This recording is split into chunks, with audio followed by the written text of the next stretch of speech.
Ob srečevanju z vami, mladi, vedno znova doživim željo po občestvu. Mladi se težko odločite, da bi stvar speljali sami. Želite si biti z drugimi, s prijatelji, skupino. Priznam, da me ta drža vedno znova razveseli. Z vidika letošnjega oratorija pa bi si želela z vami to držo pogledati malo globlje. Zdi se mi, da lahko želja po biti z drugimi v sebi skriva eno ali drugo potrebo. Prva potreba je lahko ta, da se sam ne čutim sposobnega odločati, da potrebujem druge in njihovo oporo, kar je v nekaterih trenutkih dobro, lahko pa postane tudi razvada, ki ne pomaga k odraslosti in sprejemanju odgovornosti. Druga potreba pa je lahko ta, da želim neko podelitev ali pomnožitev in to ne po logiki denarja. Ne razložim s primerom. Če imava ti in jaz kovanec in si jo izmenjava, nama ostane še vedno vsakemu samo po en kovanec. Če pa imava ti in jaz idejo in si jo podeliva, se znajdeva vsak z dvema idejama, svojo in od prijatelja. Božja logika množi vse, kar je dobro in božje. Preko oratorija smo poklicani, da v naši župniji, v našem mladinskem centru, pomnožimo nekaj lepega. Čutite to željo? Marija Dominika Mazzarello, letošnja oratorijska osebnost, ni imela samo strahu, da bi ostala sama. V njej se je razplamtel velik ogenj, s katerim ni želela ostati sama. Vse božje, ki je v njej raslo in se razvijalo, jo je globoko osrečevalo in je zato hrepenelo po pomnožitvi.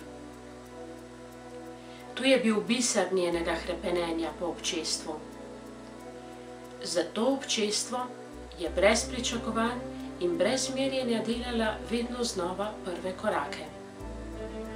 Korake do skupne družinske molitve, jutranje korake do cerkve, do družinskih opravil, korake do prijateljic, korake do deklet, korake do žena v kraju, korake do bolnih, korake do grešnih, korake do izpolnitve navdihov, ki so se ji porajali v srcu. Tu bi rada podčrtala še eno stvar. Šlo je za korake ljubezni. Lahko sem navdušen zato, da se nekaj zelo dobro naredi, da me bodo hvalili, da bom nekaj zaslužil, da bom nekaj dosegel.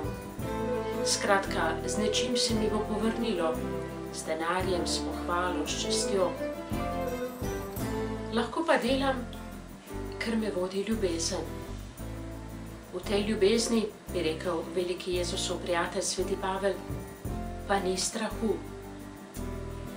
Naravno je, da se v človeku pojavi nekaj strahu, ko v sebi začuti nek navdih, da bi storil prvi korak, da bi storil morda tudi nekaj velikega v svojem življenju, da bi se za nekaj daroval, da bi se odločil. Če bi Jezusa strah premagal, potem se ne bi učlovečil, ne bi doživeli njegove bližine. Jezus bi se res lahko upravičeno ustrašil trpljenja in zahtevnosti odrešenja, pred katerega je bil postavljen kot človek. Tako tudi Marija, tako svetniki, tako sveti Janez Boško, ki je sprejel božji navdih, da je vzgajal mladino in razširil oratorij, ki tudi danes med nami postaja tako velika in pomembna stvar za delo z mladimi, z otroki. Tako Marija Dominika Mazzarello, ki je sledila svojemu notranjemu glasu, tebi jih zaupam, v katerem jo je Bog vabil k velikim stvarem, k prvim korakom, k velikodušni, zdravi in ljubezni polni drži grem jaz.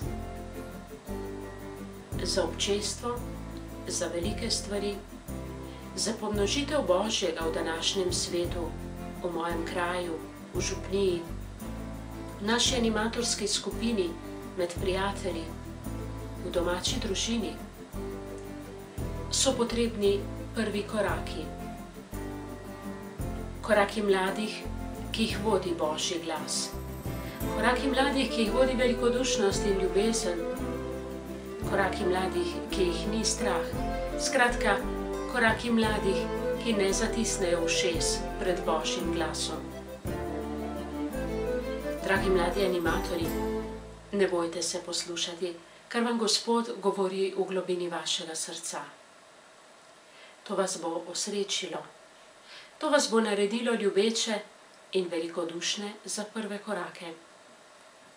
To vas bo vodilo k vsakodnevnemu odgovoru: grem jaz. Ne izgubite svojih moči, dragi prijatelji.